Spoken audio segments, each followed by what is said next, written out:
আসসালামু আলাইকুম। শুভ সকাল। সবাইকে স্বাগত জানাচ্ছি আমার দেশ আজকের লিড নিউজে। সঙ্গে আছি তাহমিনা তাসির। আমাদের আজকের লিড নিউজের শিরোনাম ক্ষুদ্র ঋণে ধনী এনজিও। নিউজটি লিখেছেন কাউসার আলম। চলুন দর্শক জেনে নেওয়া যাক লিড নিউজটির বিস্তারিত। বড় বড় শিল্প প্রতিষ্ঠানে বৃহৎ আকারে ঋণ বিতরণ করে দেশের ব্যাংকিং খাতে যখন নাজুক অবস্থা বিরাজ করছে, তখন বিপরীত চিত্র দেখা যাচ্ছে ক্ষুদ্র ঋণদাতা প্রতিষ্ঠানগুলোতে।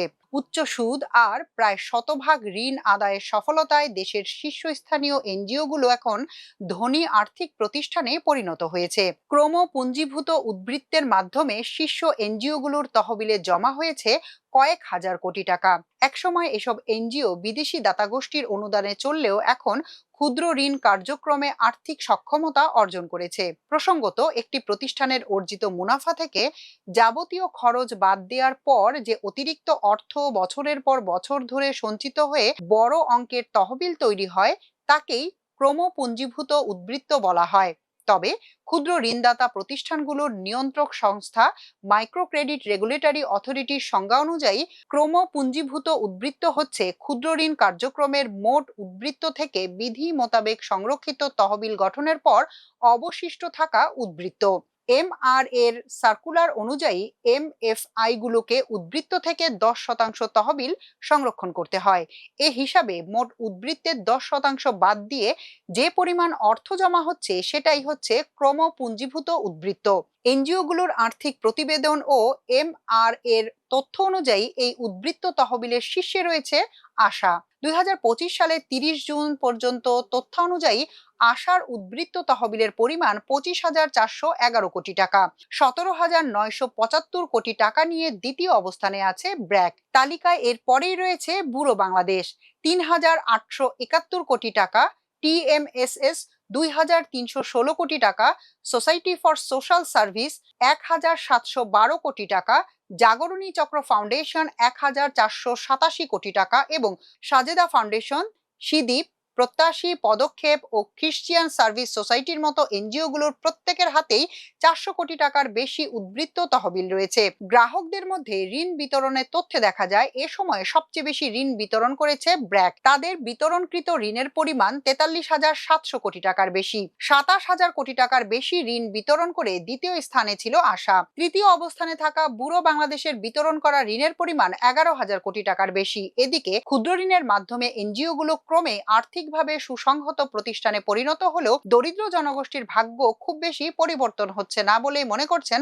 ঢাকা বিশ্ববিদ্যালয়ের ফিন্যান্স বিভাগের অধ্যাপক ডক্টর মাহমুদ ওসমান ইমাম। তিনি বলেন, ক্ষুদ্র ঋণের মাধ্যমে দরিদ্র জনগোষ্ঠী উপকৃত হচ্ছে, ছেলে মেয়েদের পড়ালেখার খরচ মেটাচ্ছে, পারিবারিক অসুস্থতায় ব্যয় করছে কিংবা সংসারের কোনো ব্যয় মেটানোর জন্য তারা ঋণ নিচ্ছে, কিন্তু এর মাধ্যমে তাদের ভাগ্যের বড় ধরনের পরিবর্তন হচ্ছে না। সংশ্লিষ্ট সূত্রে জানা গেছে, উদ্বৃত্ত তহবিলের বড় অংশই ফের ক্ষুদ্র ঋণ কার্যক্রমে ব্যবহার করে থাকে এমএফআই গুলো। এ তহবিল থেকে বিতরণকৃত ঋণের জন্য কোনো ধরনের সুদজনিত ব্যয় বহন করতে হয় না প্রতিষ্ঠানগুলোকে, কিন্তু ঋণ গ্রহীতাদের কাছে সর্বোচ্চ 24% হার সুদেই ঋণ বিতরণ করে থাকে তারা। ফলে উদ্বৃত্ত তহবিল থেকে ঋণ বিতরণে বড় ধরনের মুনাফা অর্জন করছে ক্ষুদ্র ঋণদাতা প্রতিষ্ঠানগুলো। বাণিজ্যিক ব্যাংক, পল্লী কর্ম সহায়ক ফাউন্ডেশন থেকে প্রাপ্ত ঋণ কিংবা গ্রাহকের কাছ থেকে সংগৃহীত আমানত থেকে বিতরণকৃত ঋণে 6 থেকে 10% সুদজনিত ব্যয় বহন করতে হয় তাদের। খাত সংশ্লিষ্টরা বলছেন, ঋণ আদায়ে এমএফআই গুলোর বড় ধরনের সাফল্য রয়েছে। এ খাতে ঋণ আদায়ের হার 95 থেকে 97%। কোনো জামানত ছাড়াই ঋণ গ্রহীতাদের কাছ থেকে ঋণ আদায়ে এমন অভাবনীয় সাফল্য এ খাতের প্রতিষ্ঠানগুলোর আর্থিক ভিত্তি মজবুতের অন্যতম কারণ। এছাড়া অংশীদারিত্বমূলক বা মালিকানা ভিত্তিক না হওয়ার কারণে প্রতিষ্ঠানগুলোকে কোনো ধরনের ডিভিডেন্ড বা লভ্যাংশ দিতে হয় না। অপরদিকে আয়কর আইনে ঋণ গ্রহীতার কাছ থেকে এমএফআই গুলোর সুদ থেকে প্রাপ্ত আয়কে করমুক্ত রাখা হয়েছে। আয়কর আইন 2023-এর ষষ্ঠ তফসিল অনুযায়ী ক্ষুদ্র ঋণের সব ধরনের সার্ভিস ও পরিশোধিত যে কোনো আর্থিক চার্জ বা সুদ বা মুনাফা শেয়ার কর অব্যাহতি প্রাপ্ত। এর ফলে এনজিওগুলোকে কোনো ধরনের কর্পোরেট ট্যাক্স দিতে হয় না।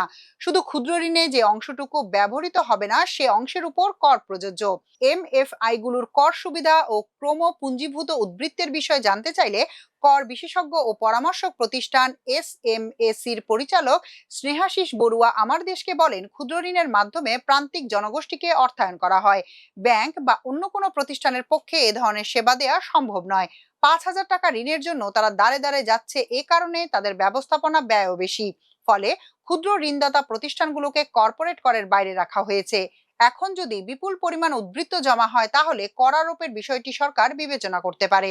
আয়কর আইনজীবী মোহাম্মদ জাহাঙ্গীর আলম চৌধুরী বলেন, ব্যাংকগুলো শতভাগ জামানত নিয়েও ঋণ আদায় করতে পারছে না, কিন্তু ক্ষুদ্র ঋণদাতা প্রতিষ্ঠানগুলো জামানত ছাড়াই প্রায় শতভাগ ঋণ আদায় করতে পারছে। লুটপাটের কারণে ব্যাংকিং খাত ধ্বংস হয়ে যাচ্ছে। কর সুবিধার কারণে ক্ষুদ্র ঋণদাতা প্রতিষ্ঠানগুলো আর্থিকভাবে শক্তিশালী প্রতিষ্ঠানে পরিণত হচ্ছে। ক্ষুদ্র ঋণদাতা প্রতিষ্ঠান ব্যুরো বাংলাদেশের নির্বাহী পরিচালক জাকির হোসেন আমার দেশকে বলেন, ক্ষুদ্র ঋণদাতা প্রতিষ্ঠানগুলো ঋণ আদায়ে খুবই তৎপর থাকায় এ খাতে খেলাপির পরিমাণ খুবই কম। এ খাতে সাফল্যের এটিই বড় কারণ। কিন্তু করোনার সময়ে ঋণ আদায় কার্যক্রম বন্ধ থাকা, অঞ্চল ভেদে বন্যা ও রাজনৈতিক অস্থিরতার কারণে এ খাতেও খেলাপি ঋণের পরিমাণ আগের তুলনায় কিছুটা বাড়ছে। ফলে বিগত বছরের তুলনায় ক্ষুদ্র ঋণদাতা প্রতিষ্ঠানগুলো কিছুটা হলেও সংকটে পড়েছে। সংশ্লিষ্টরা জানান, ঋণ আদায়ে চরম ব্যর্থতার কারণে ব্যাংকিং খাতের নাজুক অবস্থা বিরাজ করছে। বিশেষ করে পতিত ফ্যাসিস্ট শেখ হাসিনার 16 বছরের শাসনামলে দেশের ব্যাংকিং খাতকে লুটপাটের হাতিয়ার বানানো হয়েছিল। চট্টগ্রামের বিতর্কিত ব্যবসায়ী এস আলমের হাতে তুলে দেওয়া হয় দেশের বেসরকারি খাতের শীর্ষ ইসলামী ব্যাংক সহ 7টি ব্যাংকে। এসব ব্যাংক থেকে কয়েক লাখ কোটি টাকা অর্থ তুলে নেয় এস আলম সহ তৎকালীন প্রভাবশালী গোষ্ঠী, যার একটি বড় অংশই দেশের বাইরে পাচার করা হয়। অপরদিকে ইচ্ছাকৃত খেলাপি কিংবা বাস্তবতার কারণে খেলাপি হওয়া ঋণ উদ্ধারে খুব বেশি সাফল্য দেখাতে পারছে না ব্যাংকগুলো। ফলে খেলাপি ঋণের পরিমাণ বেড়েই চলছে। গত মার্চের হিসাব অনুযায়ী ব্যাংকিং খাতে খেলাপি ঋণের পরিমাণ 5,88,000 কোটি টাকা। বিপুল পরিমাণ খেলাপির কারণে 2 লাখ কোটি টাকা মূলধন ঘাটতিতে পড়েছে 24টি ব্যাংক। এনজিওগুলোর কার্যক্রমের বিষয়ে MR এর এক্সিকিউটিভ ভাইস প্রেসিডেন্ট অধ্যাপক হেলাল উদ্দিন আমার দেশকে বলেন, ঋণ আদায়ে এনজিওগুলোর সফলতার হার প্রায় 95%। গ্রাহক নির্বাচন থেকে শুরু করে ঋণ আদায়ে কঠোর নজরদারি ও তৎপরতার কারণে এ খাতে খেলাপি ঋণের হার খুবই কম। ব্যাংকের তুলনায় সুদের হার বেশি হলেও কোনো জামানত ছাড়াই ঋণ নিতে পারছেন গ্রাহকরা। গ্রামীণ অর্থনীতিতে ক্ষুদ্র ঋণ বড় ভূমিকা পালন করছে। উল্লেখ্য, অন্তর্বর্তী সরকারের সাবেক প্রধান উপদেষ্টা ও নোবেলজয়ী অর্থনীতিবিদ ডক্টর মোহাম্মদ ইউনূস 1974 সালে চট্টগ্রামের জোবরা গ্রামে ব্যক্তিগত তহবিল থেকে ক্ষুদ্র পরিসরে দরিদ্র গ্রামীণ নারীদের ঋণ দেওয়ার মাধ্যমে এই কার্যক্রমের গোড়াপত্তন করেন।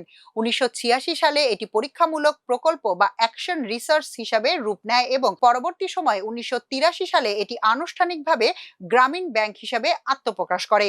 পরবর্তী সময়ে 80 ও 90-এর দশক থেকে বিভিন্ন বেসরকারি সংস্থার হাত ধরে বাংলাদেশে ক্ষুদ্র ঋণ কার্যক্রম দেশব্যাপী ব্যাপকভাবে প্রসার লাভ করে। বর্তমানে 700-রও বেশি এনজিও ক্ষুদ্র ঋণ কার্যক্রম পরিচালনা করছে। এখনকার মতো এ পর্যন্তই। সবাই ভালো থাকুন, সুস্থ থাকুন আমার দেশের সঙ্গে।